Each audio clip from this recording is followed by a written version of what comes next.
Everybody, so it is now week 3. I got my piercings done originally on October 26th. It is now November 14th, so it's been roughly about 3 weeks. So I just kind of wanted to go over a couple of different things that I think I didn't really think that much about at the time. So when I got my dimple cheek, this is my experience with dimple cheek piercings. Hey. So a couple of the things that I didn't think about at the time, we did a lot of like measuring and trying to make sure that my cheeks were super symmetrical. Right before I got them done, my piercer moved the spot up a tad or down a tad, I believe actually. And I didn't double check it, and that was my bad. So now what I've noticed is that on the inside of my mouth, from a distance, they look perfectly symmetrical. Up close, I don't know if you can tell, but this one is just a tad lower than the other. So what happens is this one kind of rests right at my teeth line, and this one rests just a little bit below it. So when I'm chewing and I'm eating, I'm more likely to get food. I'm more likely to bite on this side than I am on this side. I watched a video somebody did, and they were like, if your piercer puts your piercings in your bite line or in your bite area, they don't know what they're doing. And so the reality is that whatever you want done, if you find the correct piercer, they will do it. And so it is up to you as the piercee to make sure that your piercings are placed exactly where you want them to go.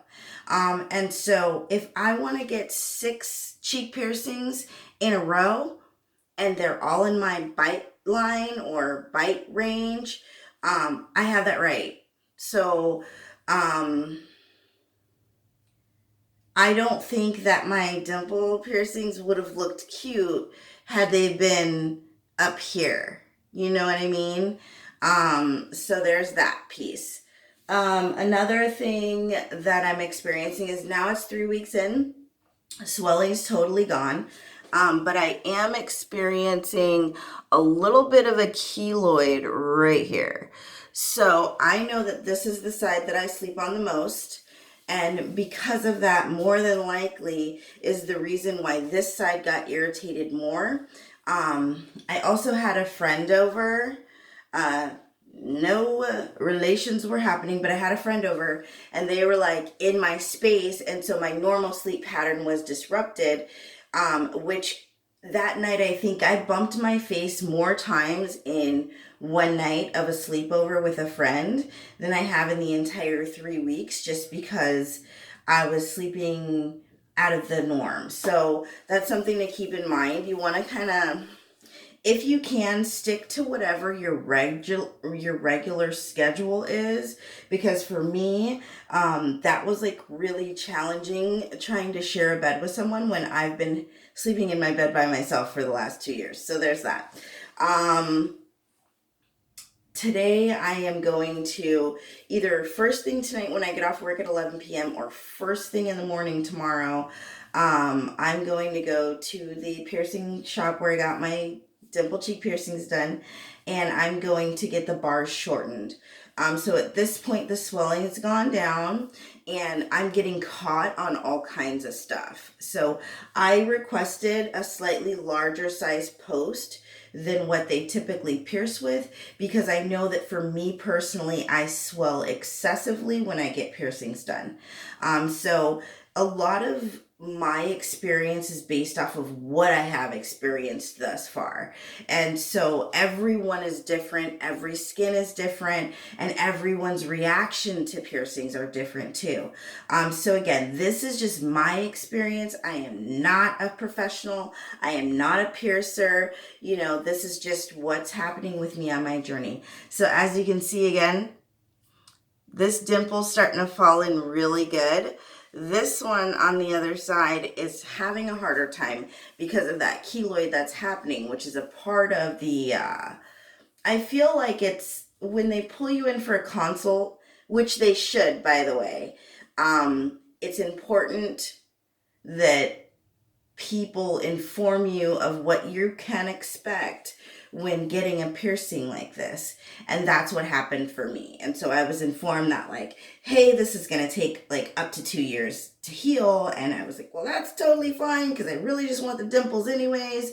I'm okay with all of the cleaning. I've also noticed that there's a lot less gunk that's coming out when I do my sea salt distilled water, homemade saline solution soaks.